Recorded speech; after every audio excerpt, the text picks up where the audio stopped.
de luna llena, tijeras abiertas en la mesa.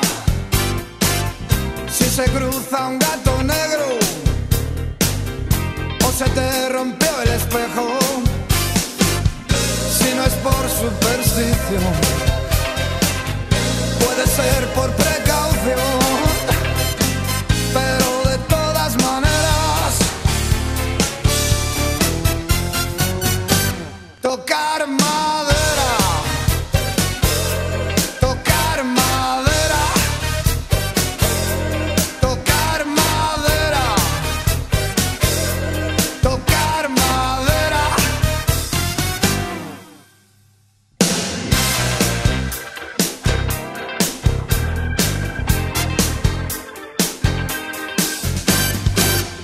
Con la escalera y el 13, mejor no tientes a la suerte. Si alguien viste de amarillo, cruza los dedos, sabes cómo te digo. Si no es por superstición, puede ser por precaución, pero de todas maneras, tocar madera, tocar madera, tocar madera, tocar madera.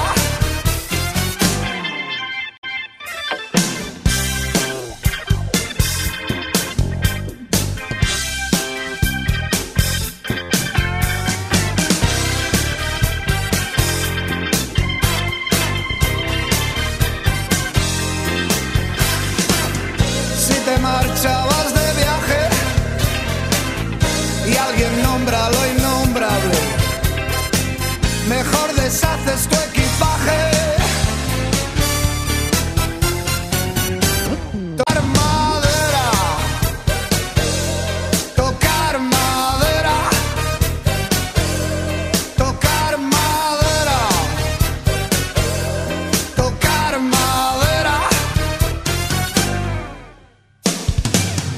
Cuando es viernes, cuando es martes, no te cases, no te embarques. Si alguien te mira mal, si alguien tira la sal, y no es por superstición, ni miedo a la maldición, pero de todas maneras, tocar